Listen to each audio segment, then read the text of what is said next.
Dear friends on the path of awakening, in the sacred light of Amitabha Buddha, I humbly offer this reflection. May it serve as a lantern on your journey toward peace, wisdom, and the boundless joy that arises from the still heart. It is said in the teachings of the Buddha that our speech holds the power to uplift or to destroy. Like a sharpened blade, our tongue may cut deeply, more deeply than any physical weapon. Words do not draw blood, yet they can scar the heart. Words may not break bones, yet they can crush a soul.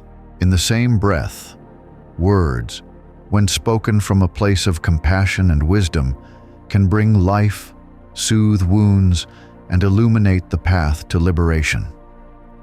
Gautama Buddha often reminded his disciples of the profound impact of speech.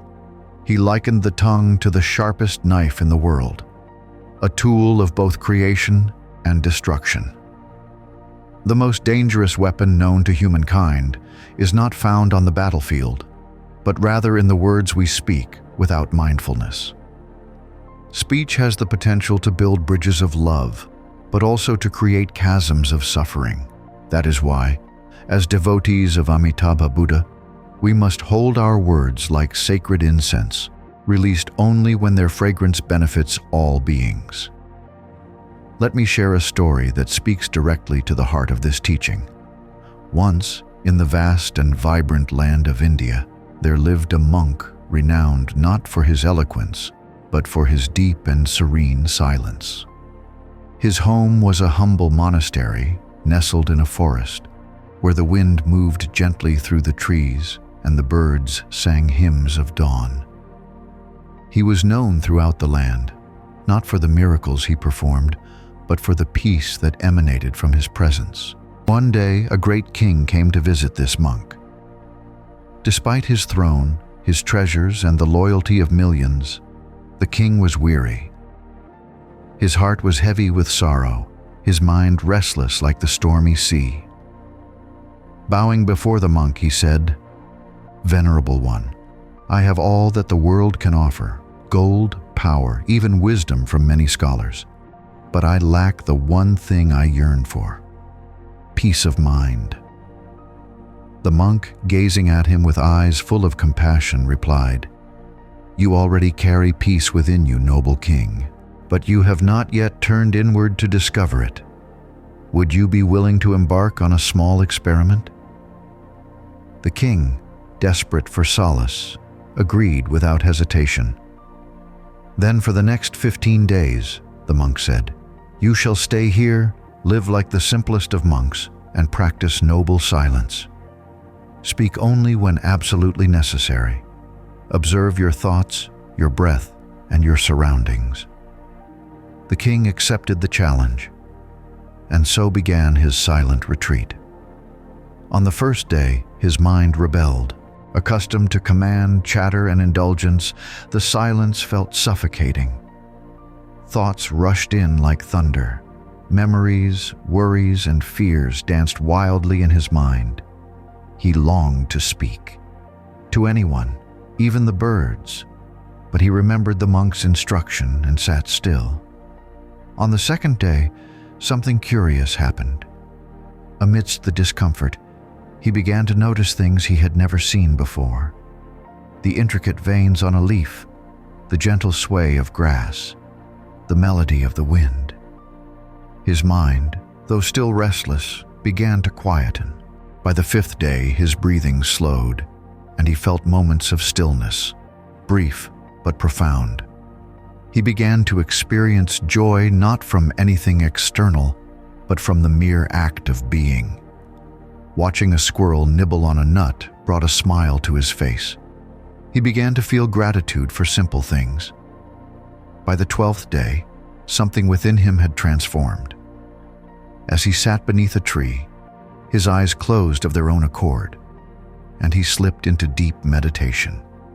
No thoughts, no identity, just stillness. In that silence, he touched a peace deeper than any throne could offer. When the 15 days ended, he returned to the monk and bowed low. "Respected one," he said with tears in his eyes, I understand now. I spoke too much. I scattered my energy in gossip, in pride, in judgment. My mind was agitated because my words were agitated. I lost my focus, my compassion, my clarity, all drowned in noise. But in silence, I found the doorway back to myself. The monk smiled gently and said, "Many beings suffer not because of their circumstances, but because they have never met themselves in silence." The Blessed Buddha himself often remained in noble silence. When asked why, he said, "I silence my tongue to hear the truth within." Silence is the first gate to knowing oneself. Silence is not emptiness, it is fullness. It is not absence, it is presence. When we are silent, we do not disengage from the world. We return to it with clearer eyes and softer hearts. Dear ones, have you ever noticed how much energy is drained by idle talk, by arguing, by trying to prove a point? Have you seen how those who speak less are often respected more? How their words carry more weight, not because they are louder, but because they are rarer and wiser. The ancient texts say that a wise person speaks only when their words are more valuable than silence. In a world overflowing with noise, silence has become a revolutionary act. To sit in stillness, to observe without judgment, to speak only when needed. This is not weakness. It is strength. It is the strength of a mind anchored in Dharma. If you speak less, you observe more. If you judge less, you love more. If you slow down, you begin to see life as it is, without distortion, without craving, without fear. This is the path taught by Amitabha Buddha, whose name we recite not merely with lips, but with every breath and moment of awareness. When we chant Namo Amitabha Buddha, we are not just repeating sacred syllables, we are aligning ourselves with boundless light, infinite life, and the deep silence where all suffering dissolves. In silence, we prepare the lotus of our heart to bloom. In stillness, we begin to hear the sacred song of our original nature. My dear companions, even in the midst of chaos, you can find the pure land within. Even in a noisy world, you can cultivate noble silence. Make time each day to sit quietly, even if for 5 minutes. Watch your breath. Observe your mind without judgment. Let thoughts come and go like clouds. Return again and again to your still center. You do not need robes or rituals to practice this, just willingness, just presence.